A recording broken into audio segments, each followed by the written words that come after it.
The rain came in sheets across the wide-open plains of Red Willow County, the kind of cold, merciless rain that made even the strongest cowboys hurry indoors. But on the far edge of the McCade ranch, a figure stood alone in the storm, small, soaked, and trembling as she tried to push a broken fence post back into place. Rancher Cole McCade pulled his truck to a slow stop, wiping the fog from his windshield. He'd come out to check his property line, but what he saw made him frown. A girl, no, a young woman, was leaning her full weight against a warped plank, struggling to tie it with a piece of frayed rope. Cole stepped out, his boots sinking into the mud. The rain hit his hat hard as he walked over. "You trying to fix my fence?" he asked, voice deep but steady. The girl froze, her fingers slipping from the rope. Slowly, she turned toward him. Her pale face was covered in rain, strands of wet hair sticking to her cheeks. Her clothes were thin, too thin for weather like this, and her hands were shaking with cold. I'm sorry," she whispered. "I know it's your fence, but your cattle kept pushing through and wandering toward the road. I didn't want them getting hurt."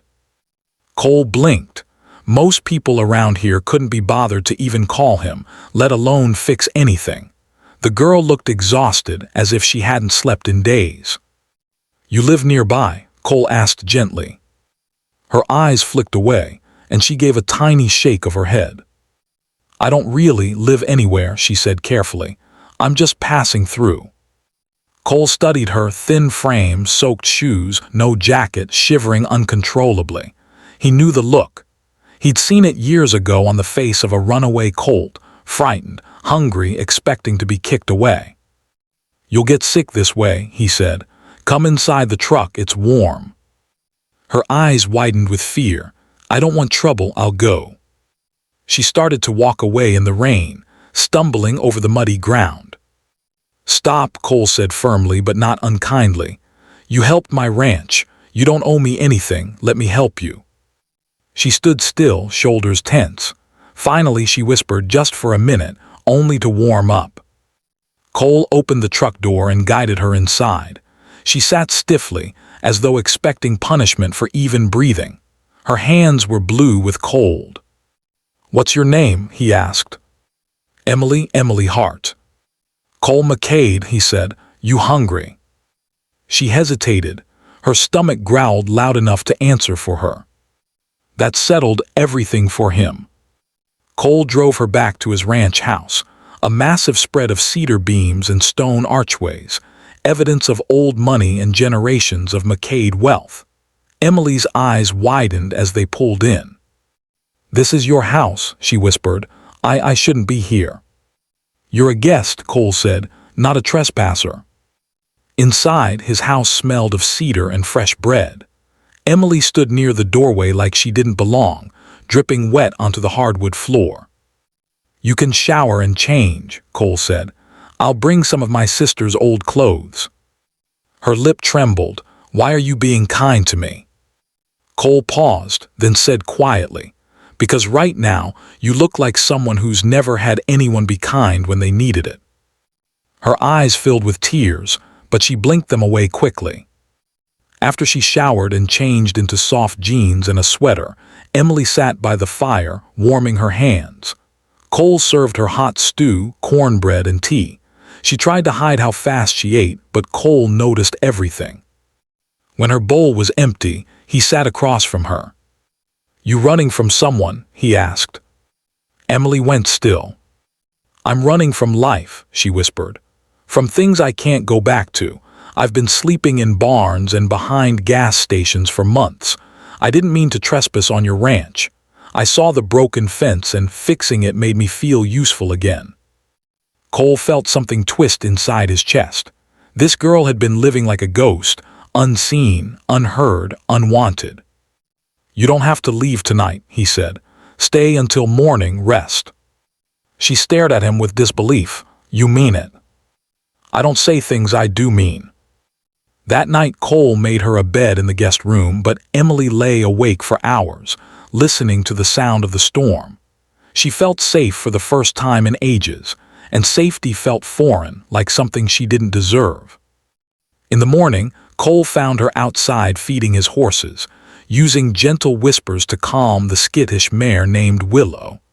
Emily worked like she belonged there, like she'd been around horses her whole life. "You're good with them," Cole said. She blushed. "Horses don't judge, they don't ask questions." "Neither do I, unless you want me to." For days, Emily stayed. She helped around the ranch, fixing things quietly, cooking simple meals, brushing the horses. Cole pretended not to notice how she tried to do extra chores to pay him back, as if she feared he'd throw her out otherwise. One cold evening, Cole found her sitting at the barn door, staring out at the fields with tears on her cheeks.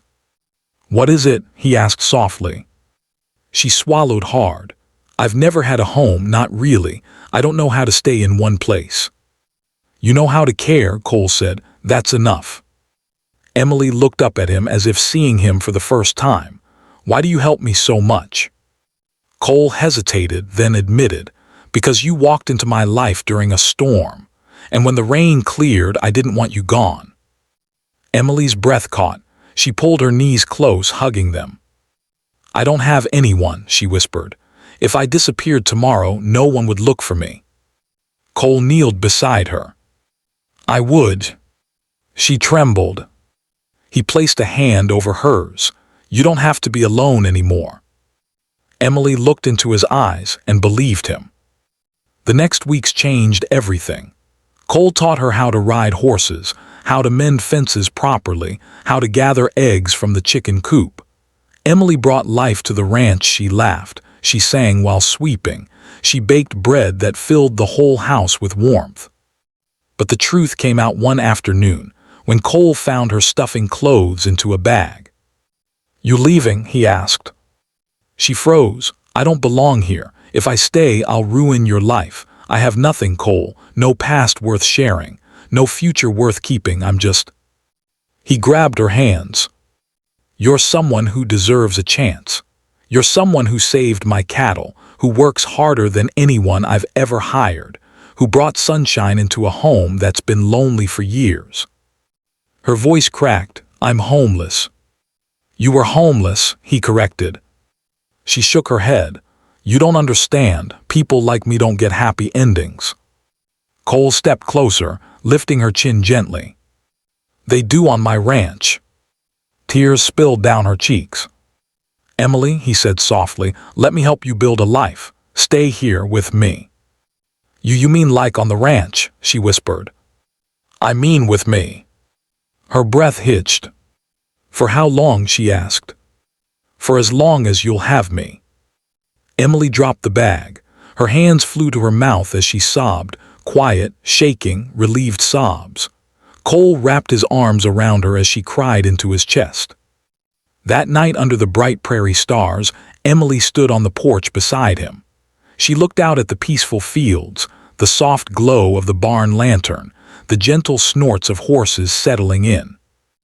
"I used to sleep in fields like this," she said, "but I never imagined I'd stand on one as someone who mattered." Cole took her hand. "You matter to me." Emily leaned her head on his shoulder. And for the first time in her wandering, weary life, she knew she had found home. Not because she needed shelter, but because someone finally wanted her to stay.